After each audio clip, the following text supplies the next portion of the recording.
കേരളത്തിലെ ഒരു ചരിത്രം കുറിച്ചിട്ടാണ് ചേട്ടൻ എൻ്റെ മുന്നിലിരിക്കുന്നത്. കല്യാണം കഴിഞ്ഞ് 6 മണിക്കൂറിനുള്ളിൽ എല്ലാ ഫോട്ടോസും ഉൾപ്പെടെയുള്ള കല്യാണ ആൽബം കൊടുത്തിരിക്കുന്നു. എങ്ങനെ സാധിച്ചു?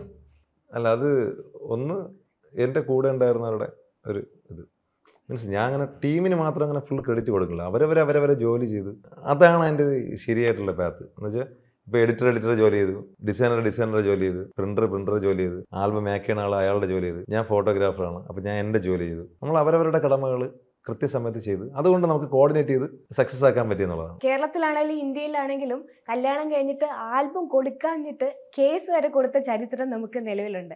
ആ സാഹചര്യത്തിലാണ് ചേട്ടൻ 6 മണിക്കൂർ കൊണ്ട് ആൽബം കൊടുത്തിരിക്കുന്നത്. അപ്പം എല്ലാവർക്കും ഒരു സംശയമുണ്ട്, 6 മണിക്കൂർ കൊണ്ട് ആൽബം ഒക്കെ കൊടുക്കാൻ പറ്റുമോ, ഇത് പോസിബിൾ ആണോ എന്നുള്ളത്. ഇത് പോസിബിൾ ആയിരുന്നോ ശരിക്കും ഇതിനു മുമ്പും? അയ്യോ, ഇത് നേരത്തെ പോസിബിൾ ആണ്. പല ആൾക്കാരും ഈ കല്യാണം കഴിഞ്ഞിട്ട് പിറ്റേന്നൊക്കെ ആൽബം കൊടുത്തിട്ടുണ്ട്. പിറ്റേന്ന് ഞാൻ ഇഷ്ടംപോലെ കൊടുത്തിട്ടുണ്ട്. ഞാൻ ഇഷ്ടംപോലെ ആൽബം ഞാൻ കൊടുത്തിട്ടുണ്ട് കല്യാണത്തിൻ്റെ പിറ്റേന്ന്. അതായത് ഇപ്പോൾ പുറത്തുള്ള ടീമൊക്കെ ആണെന്നുണ്ടെങ്കിൽ നമ്മൾ പിറ്റേന്ന് കൊടുക്കും. പിറ്റേന്ന് വൈകുന്നേരത്തിനകത്ത് നമുക്ക് ആൽബം കൊടുക്കാൻ പറ്റും, അല്ലെങ്കിൽ 3-ന്റെ ആൽബം കൊടുക്കാൻ പറ്റും. മാക്സിമം 5 ദിവസത്തിനകത്ത് സുഖമായിട്ട് കൊടുക്കാൻ പറ്റും. അപ്പം ഈ 5 ദിവസം കഴിഞ്ഞിട്ട് എടുക്കുന്ന എഫർട്ടും അന്ന് എടുക്കുന്ന എഫർട്ടും സെയിം ആണ്. അതുകൊണ്ട് നമുക്ക് ഈസി ആയിട്ട് പറ്റും. പിന്നെ എല്ലാവരും പറയുന്ന ഒരു വലിയൊരു കാര്യമുണ്ട്, ഇത് എഡിറ്റ് ചെയ്യണം, ഗ്രേഡ് ചെയ്യാൻ വേണ്ടി ഒരുപാട് സമയമെടുക്കും. ആക്ച്വലി ഞാനൊരു ഫോട്ടോഗ്രാഫറാണ്. ഞാനൊരു ഡിസൈനറെ ആശ്രയിക്കേണ്ട കാര്യമില്ല. ഞാൻ എൻ്റെ കഴിവിൽ മീൻസ് എൻ്റെ കഴിവ് എന്നുള്ളതല്ല, ഞാൻ ഫോട്ടോയിലാണ് മീൻസ് ഞാൻ ഫോട്ടോഗ്രാഫിയിലാണ് ആശ്രയിക്കേണ്ടത്. അല്ലാണ്ട് ഞാൻ ഇത് ഒരു കസ്റ്റമർക്ക് കൊടുക്കുമ്പോൾ എഡിറ്റ് ചെയ്തതിന് ശേഷമുള്ളൊരു ഔട്ടല്ല ഞാൻ ഇത് കാണേണ്ടത്. ഞാൻ ലൈവ് എങ്ങനെ എടുക്കും, നമ്മളൊരു സാധനം എങ്ങനെ എടുക്കും അതിൻ്റെ ഔട്ടാണ് നോക്കേണ്ടത്. ഇപ്പോൾ നമ്മളിപ്പോൾ ഇത് ഷൂട്ട് ചെയ്യണം. ഇപ്പോൾ ഈ ഷൂട്ട് ചെയ്യുന്ന ആൾ അവിടെ നിന്ന് വിചാരിച്ചെന്നെങ്കിൽ ആ ലൈറ്റൊന്നും ഇത്രയും വേണ്ട, ഇതിൻ്റെ ഒന്നും ഒരു ആവശ്യമില്ല, അത് നമുക്ക് എഡിറ്റിങ്ങിൽ ലൈറ്റ് കയറ്റി കൊടുക്കാമെന്ന് ചിന്തിച്ചാൽ അവനവൻ്റെ ജോലി ചെയ്ത് കഴിഞ്ഞാൽ തീരുന്നുള്ള പ്രശ്നങ്ങളേ ഉള്ളൂ. അങ്ങനെ ചെയ്യാത്തതുകൊണ്ടാണ് ഈ പ്രശ്നങ്ങളും കേസുകളൊക്കെ വരണത്. അതെ സത്യം, സീരിയസ് ആയിട്ട്. അതായത് നമ്മളെ ജോലി നമ്മൾ കറക്റ്റായിരുന്നു കഴിഞ്ഞാൽ നമുക്ക് കൃത്യമായിട്ട് കൊടുക്കാൻ പറ്റും. അവനവൻ്റെ ജോലികൾ ചെയ്തായിരിക്കുമ്പോഴാണ് കൊടുക്കാൻ പറ്റാതിരിക്കുന്നത്. സാധാരണ ഒരു കല്യാണത്തിന് ഇപ്പൊക്കെ കണ്ടുവരുന്ന ഒരു ട്രെൻഡ് ഉണ്ട്, ഒരു കല്യാണത്തിന് പോയി കഴിഞ്ഞാൽ എല്ലാ സ്ഥലത്തും ഫോട്ടോഗ്രാഫേഴ്സാണ്. എത്ര പേരുണ്ടോയെന്ന് ചോദിച്ചാൽ ഒരു 6-7 പേരുണ്ടാവും. അപ്പം ഇങ്ങനെ ഒരു ആൽബം തയ്യാറാക്കുമ്പം എത്ര ആൾക്കാരുടെ ജോലി ഉണ്ട് ഇതിൽ? 2 ഫോട്ടോഗ്രാഫർ. 2 പേരോ? ഓ അത്രേ ഉള്ളൂ. 2 ഫോട്ടോഗ്രാഫർ, ഒരു എഡിറ്റർ, ആൽബം ഡിസൈൻ ചെയ്തത് ഒരാളാണ്. സാൻഡോ എന്ന് പറഞ്ഞ എൻ്റെ ഫ്രണ്ടാണ്. ആ പുള്ളി എൻ്റെ ഒരു വർഷങ്ങളുണ്ട്. പുള്ളി എൻ്റെ ആൽബങ്ങൾക്ക് പുള്ളിയെ ചെയ്യണേ, പുള്ളി ചെയ്യുന്നുണ്ട്. പ്രിൻ്റ് ചെയ്തത് രാജധാനി എന്ന് പറഞ്ഞിട്ടൊരു കളർ ലാബാണ്. അപ്പോൾ അന്ന് ഒരു ഞായറാഴ്ച ദിവസമായിരുന്നു. അപ്പോൾ ഞാൻ പുള്ളിയുടെ അടുത്ത് ഇങ്ങനെ ഒരു ആശയം പറഞ്ഞു, ചേട്ടാ എനിക്കിങ്ങനെ. അപ്പോൾ പുള്ളി പറഞ്ഞു, അയ്യോ ഞായറാഴ്ച ഞങ്ങൾ ലാബ് തുറക്കില്ല. ഞാൻ പറഞ്ഞു, ചേട്ടാ ഒരു കാര്യം ചെയ്യും, ചേട്ടന് ആവശ്യമുള്ള നമുക്ക് ആൽബം ചെയ്യാൻ ആവശ്യമുള്ള സ്റ്റാഫിനെ ചേട്ടൻ വിളിച്ചോ. അപ്പോൾ പറഞ്ഞ് എക്സ്ട്രാ പേയ്മെൻറ്റൊക്കെ ആവും, അവർക്ക് ഇങ്ങനെ ശമ്പളം കൊടുക്കണം, അപ്പം മുതലാവില്ലെന്ന്. ഞാൻ പറഞ്ഞു, ചേട്ടാ ഒരു കാര്യം ചെയ്യും, അതിൻ്റെ പേയ്മെൻറ്റ് എത്രയെന്ന് വെച്ചാൽ ഞാൻ തരാം, എക്സ്ട്രാ ചേട്ടൻ എത്ര പേയ്മെൻറ്റ് എന്ന് വെച്ചാൽ പറഞ്ഞാൽ ഞാൻ തരാം. അപ്പോൾ എനിക്ക് അത് നല്ല ബില്ലായ ആൽബമാണ്, എക്സ്ട്രാ പൈസ കൊടുത്തതിന് ശേഷമാണ് ഞാൻ അത് ചെയ്ത് വാങ്ങിച്ചത്. പക്ഷേ എന്നെ സംബന്ധിച്ച് എനിക്കത് സക്സസ് ആക്കി കാണിക്കണം എന്നുള്ളതായിരുന്നു എൻ്റെ ആവശ്യം. പക്ഷേ ഇത് പറ്റും. ഇപ്പോൾ ഈ പറഞ്ഞ നമുക്കിപ്പോൾ ഏത് ലാബിൽ വേണമെന്നുണ്ടെങ്കിലും എല്ലാ ലാബുകാരെയും ഞാൻ പറഞ്ഞില്ല, ഫോട്ടോഗ്രാഫി ഈ പറഞ്ഞതിൽ അങ്ങനെ നമ്മളൊരു അറ്റംപ്റ്റ് ചെയ്യുമ്പോൾ കസ്റ്റമറിനെ ഇഷ്ടപ്പെടുന്ന ലാബുകാരാണെന്നുണ്ടെങ്കിൽ മീൻസ് അവരുടെ കസ്റ്റമറിനെ അവർക്ക് ഇഷ്ടമാണെങ്കിൽ സ്വാഭാവികമായിട്ട് നമ്മളൊരു ആവശ്യം പറഞ്ഞാൽ അവർ ചെയ്തു തരണം. കാരണം അവരുടെ സേവനമാണല്ലോ നമുക്ക് വേണ്ടത്. അപ്പോൾ അവർ ചെയ്യണം. പൈസയുടെ കാര്യം പറഞ്ഞപ്പോഴാണ് ആൾക്കാരെ കുറച്ചു. അപ്പം എമൗണ്ട് എങ്ങനെയാണ് വരിക? ഒരു ആൽബം 2 സ്റ്റാഫിനെ നിർത്തി അല്ലെങ്കിൽ വളരെ കുറച്ച് മറ്റ് ആൽബത്തിനെ അപേക്ഷിച്ച് കുറച്ച് സ്റ്റാഫിനെ നിർത്തിയാൽ നിങ്ങൾ കസ്റ്റമറുടെ കയ്യിൽ നിന്ന് എത്ര ആയിരിക്കും പേയ്മെൻറ്റ് വാങ്ങിക്കുക? അതെങ്ങനെയാണെന്ന് വെച്ചാൽ ഇപ്പം നമ്മൾ പെട്ടെന്ന് കൊടുക്കുമ്പോൾ ഡബിൾ ജോലി എടുക്കും. അതെ, ഞാൻ ഈ എല്ലാവരും പറയുമ്പോൾ 2000-3000 പടമൊന്നും എടുക്കില്ല. എനിക്കറിയാം ഒരു കല്യാണത്തിന് നമുക്കൊരു 500 ഫോട്ടോ വേണം. അവർക്ക് നമ്മൾ 2000 ഫോട്ടോ കൊണ്ടുവന്ന് കസ്റ്റമറിൻ്റെ കൊടുത്താൽ, അല്ലെങ്കിൽ ഒരു 5000 ഫോട്ടോ എടുത്തിട്ട് കസ്റ്റമറിൻ്റെ കൊടുത്താൽ ഇത് സെലക്ട് ചെയ്യണത് വലിയ പണിയാണ്. സത്യം പറഞ്ഞാൽ ഈ 5000 പടത്തിൻ്റെ ഒന്നും ആവശ്യമില്ല. ആൽബത്തിൽ മാക്സിമം ഒരു 300-400 പടം വയ്ക്കുള്ളൂ. എന്നാൽ പിന്നെ മര്യാദയ്ക്ക് നമുക്ക് ഈ ഒരു 500-600 പടം എടുത്താൽ പോരെ. ഞാൻ ചെയ്യണത് ആ ഒരു പാത്താണ്. എനിക്ക് ആവശ്യമുള്ള ഒരു 500-600 പടം അത് മാത്രമേ ഞാൻ എടുക്കുകയുള്ളൂ. അതെടുത്തതിന് ശേഷം അപ്പോൾ നമുക്ക് പിന്നെ ഈ കസ്റ്റമറിനെ നമ്മൾ പിന്നെ ഈ സെലക്ട് ചെയ്യാൻ വേണ്ടിയിട്ട് കൊടുക്കുമ്പോൾ അവർക്ക് ടെൻഷൻ വരില്ല. 500 പടമൊക്കെ നമുക്ക് എത്ര സമയം വേണം, ടപ്പടപ്പേന തീരും. ഗ്രൂപ്പ് മാത്രം മതിയല്ലോ നമുക്ക് സെലക്ട് ചെയ്യാൻ.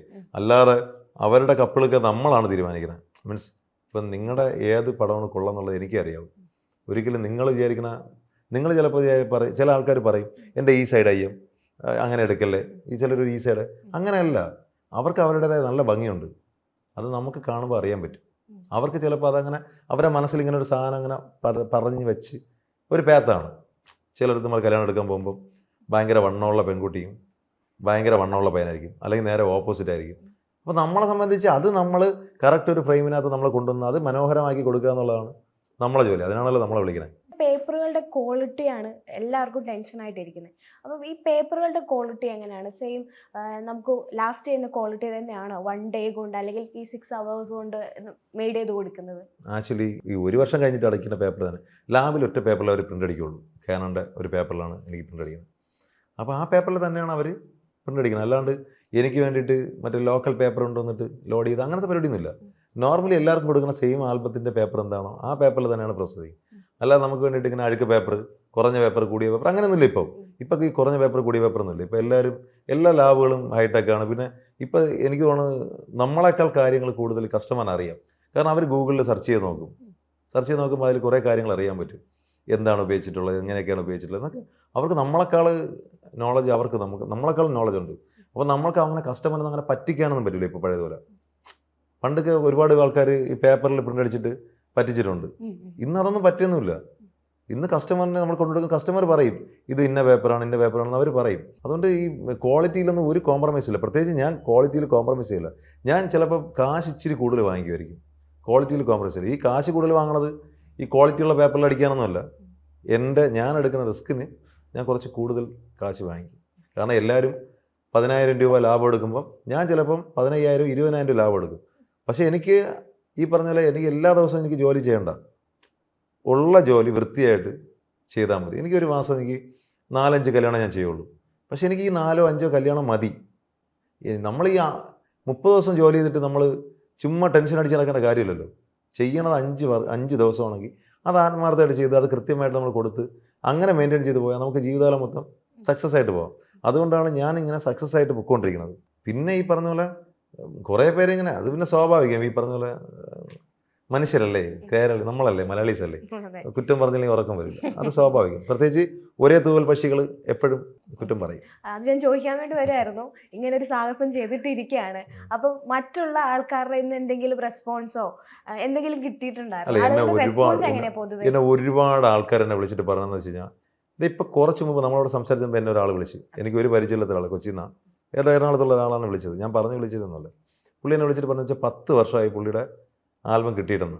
പൈസ മൊത്തം വാങ്ങിച്ചിട്ട് പോയിട്ട് കിട്ടിയില്ലെന്ന്. ആക്ച്വലി ഇതിൻ്റെ ഒന്നും ഒരു ആവശ്യമില്ല. ഇതുപോലെ തന്നെ ഒരുപാട് ആൾക്കാർ ഇതാ കമൻറ്റ് ബോക്സിൽ തന്നെ കിടപ്പുണ്ട്. 4 വർഷമായി ആൽബം കിട്ടിയിട്ട് കല്യാണം എടുത്തിട്ട് 2 വർഷമായി, 1 വർഷമായി, 6 മാസമായി. ഇതിൻ്റെയൊക്കെ ആവശ്യം എന്താണ്? അങ്ങനെ കൊടുക്കാൻ കഴിവില്ലാത്തവൻ വർക്ക് എടുക്കരുത്. എൻ്റെ ഒരു കൺസെപ്റ്റാണ്. അവനെ നമ്മളൊരിക്കലും ഒരു ഫോട്ടോഗ്രാഫറായിട്ട് അംഗീകരിക്കേണ്ട കാര്യമില്ല. വർക്ക് എടുത്താൽ നമ്മൾ കൊടുക്കണം, അല്ലെങ്കിൽ പൈസ വാങ്ങിക്കല്ലേ, സേവനമായിട്ട് ചെയ്യണം. എന്നാൽ അവൻ്റെ സൗകര്യത്തിന് കൊടുത്താൽ മതി. അപ്പോൾ അവർ വേറെ ആരെങ്കിലും കാശ് കൊടുത്തിട്ട് നല്ല പണിയറിയാന്നുള്ള ഏതെങ്കിലും ഫോട്ടോഗ്രാഫർ അവരെ വെച്ചോളൂ. ഇത് കാശ് വാങ്ങിച്ചുകൊണ്ട് പോയിട്ട് വർക്കും കൊടുക്കില്ലെന്ന് പറഞ്ഞാൽ അത് മോശമല്ലേ? ഇപ്പം എല്ലാത്തിനും ഒരു പോസിറ്റീവും ഉണ്ട്, നെഗറ്റീവും ഉണ്ട്. ചേട്ടൻ ഇങ്ങനെ ഒരു സാഹസം ചെയ്ത സ്ഥിതിക്ക് ബാക്കിയുള്ളവരുടെ കയ്യിൽ നിന്ന് എന്തെങ്കിലും നെഗറ്റീവ് ആയിട്ടുള്ള എക്സ്പീരിയൻസ് വന്നു തുടങ്ങിയോ? ഇഷ്ടം പോലെ ഉണ്ട്. കാരണം കുറേ ഫോട്ടോഗ്രാഫർമാർ പിള്ളേർ സെറ്റാണ്. എനിക്ക് തോന്നുന്നു ഈ നല്ല ഫോട്ടോഗ്രാഫർമാർ ആരും ഒരിക്കലും നമ്മളിപ്പോൾ ഒരു നല്ല കാര്യം ചെയ്ത് കഴിഞ്ഞാൽ അത് കൊള്ളാമെന്ന് വിളിച്ച് പറയും. എന്നെ ഒരുപാട് പേര് വിളിച്ച് പറഞ്ഞിട്ടുണ്ട്. പക്ഷേ കുറേ പിള്ളേരുണ്ട്, സെറ്റുണ്ട്. അതായത് ഈ 2,000 രൂപയ്ക്ക് 3,000 രൂപയ്ക്ക് പോയി വർക്ക് എടുത്തിട്ട് ഇങ്ങനെ അങ്ങനെയൊക്കെ നടക്കുന്ന കുറേ പിള്ളേരുണ്ട്. ഫ്രീ ആയിട്ടും കൊളാബൊക്കെ ചെയ്ത് നടക്കുന്ന പിള്ളേരുണ്ട്. അവർക്ക് കുറേ പേര് വിളിച്ചിട്ട് ചേട്ടാ വർക്ക് എടുക്കുമോ, ചേട്ടാ ഇന്ന ദിവസം ഫ്രീ ആണെന്നൊക്കെ ചോദിച്ചിട്ട് നമുക്ക് ഇത്രയൊക്കെ ചെയ്യാമെന്നൊക്കെ ചോദിച്ചിട്ടേ. അപ്പോൾ ഞാൻ നല്ല റേറ്റാണ് പറയുക. കുറച്ച് കഴിയുമ്പോൾ അങ്ങ് തെറിയാണ്. പിന്നെ എനിക്ക് പിന്നെ തൊട്ട് അറിഞ്ഞിടത്ത ആളായതുകൊണ്ട് ഞാൻ കൃത്യമായിട്ട് ഡീൽ ചെയ്യും. ചേട്ടൻ ഒരുപാട് സെലിബ്രിറ്റീസിന്റെ ഫോട്ടോസ് എടുക്കുന്നതാണ്. ഇങ്ങനെ ഒരു കാര്യം ചെയ്ത് കഴിഞ്ഞിട്ട് സെലിബ്രിറ്റീസിന്റെ സൈഡിൽ നിന്നും എന്തെങ്കിലും കല്യാണത്തിന്റെ ആൽബത്തിന്റെ കാര്യത്തിന് അല്ലെങ്കിൽ എന്തെങ്കിലും വിളിക്കോ എന്തെങ്കിലും ഒരു വലിയ സംഭവമുണ്ട്. അതായത് ഞാനിത് ചെയ്യാൻ കാരണം കൂടെ പറഞ്ഞുതരാം. ഞാനൊരിക്കലും ഒരു കല്യാണം വർക്ക് എടുത്തുകൊണ്ടിരിക്കുകയാണ്. ഈ അടുത്തിടെയാണ് കേട്ടോ, ഇതിന് തൊട്ട് മുമ്പ് കല്യാണം വർക്ക് എടുത്തുകൊണ്ടപ്പം നമ്മുടെ ഒരു വലിയ സെലിബ്രിറ്റി ഫാമിലിയിലുള്ള ആളാണ്. പേര് പറയാൻ പറ്റുമോ? പേര് അവർ തന്നെ ചിലപ്പോൾ ഒരു പക്ഷേ ഇത് കണ്ടതിന് ശേഷം ഒരു വീഡിയോ ഇടുമായിരിക്കും. എൻ്റെ സുഹൃത്താണ്, നല്ല സുഹൃത്താണ്. അപ്പം പുള്ളിയുടെ അമ്മ സിനിമ ആർട്ടിസ്റ്റാണ്, സീരിയൽ ആർട്ടിസ്റ്റാണ്, ഡാൻസറാണ്. അവരുടെ അമ്മ അവരും ആർട്ടിസ്റ്റാണ്, സീരിയലും സിനിമയിലും വലിയ ആർട്ടിസ്റ്റാണ്. ഈ കല്യാണം കഴിച്ച പയ്യൻ ആർട്ടിസ്റ്റാണ്. ഇപ്പം അവൻ നല്ല സെലിബ്രിറ്റിയാണ്. ഇപ്പം നല്ല സെലിബ്രിറ്റിയാണ്. ആ പെൺകുട്ടി നല്ലൊരു ഡാൻസറാണ്, ഒരു സെലിബ്രിറ്റി ആണ്. അപ്പോൾ അത്രയും വലിയൊരു ഫാമിലിയിൽ ഒരാൾ, തൃശ്ശൂരുള്ളൊരു ഫോട്ടോഗ്രാഫർ എന്നാണ് പറഞ്ഞത്, പുള്ളി ഫോട്ടോ എടുത്ത് ഇപ്പം 4 വർഷം കഴിഞ്ഞു കല്യാണം കഴിഞ്ഞിട്ട്. ഇതിലൊരു വലിയ സംഭവം എന്തെന്ന് വെച്ചാൽ ഈ കല്യാണ പയ്യൻ, അതായത് ആ ആളുടെ പേര് ഞാൻ പറയുന്നില്ല, ആ സെലിബ്രിറ്റിയുടെ അമ്മയും മരിച്ചു, അച്ഛനും മരിച്ചു, ചേട്ടൻ്റെ വൈഫും മരിച്ചു. കൊറോണ വന്നപ്പോൾ മരിച്ചു പോയതാണ്. അപ്പോൾ സംഭവം എന്ന് വെച്ചാൽ ഒരു ഫാമിലി ഫോട്ടോ ഇല്ല അവരെ. ആ ഒരു അവസ്ഥ ഒന്ന് ആലോചിക്കുക. അമ്മയും ആൽബം ഇതുവരെ കിട്ടിയിട്ടില്ല. ഇല്ല, അമ്മയും അച്ഛനുള്ള ഒരു ഫാമിലി ഫോട്ടോ അയാളുടെ കയ്യിലില്ല. അയാൾ ഇന്ന്, അതായത് ഇത് പറഞ്ഞ സമയത്ത് അയാൾ കരഞ്ഞു, കണ്ണിൽ നിന്ന് കണ്ണീരൊക്കെ വന്നു. അപ്പോൾ എനിക്ക് തോന്നി, ഷോ, അപ്പോൾ എൻ്റെ അടുത്ത് ഇത് പറയാൻ കാരണം എന്ന് വെച്ചാൽ, എടാ നീയൊക്കെ ഈ എടുപ്പ് മാത്രമല്ലോ, കൊടുപ്പൊന്നും ഇല്ലേ എന്ന് ചോദിച്ചുകൊണ്ട് മാത്രമാണ് ഞാൻ തിരിച്ച് മീൻസ് ഇങ്ങോട്ട് കളിയടിക്കുമ്പോൾ നമ്മൾ തിരിച്ച് കളിയടിക്കുമല്ലോ. അങ്ങനെ കളിയടിച്ച സമയത്താണ് പറഞ്ഞത്, എടാ ഇതല്ല സംഭവം, ഇതാണ് സംഭവം, 4 വർഷമായിട്ട് എനിക്ക് കിട്ടിയിട്ടില്ല, ഞാൻ അതുകൊണ്ട് പറഞ്ഞതാണ്.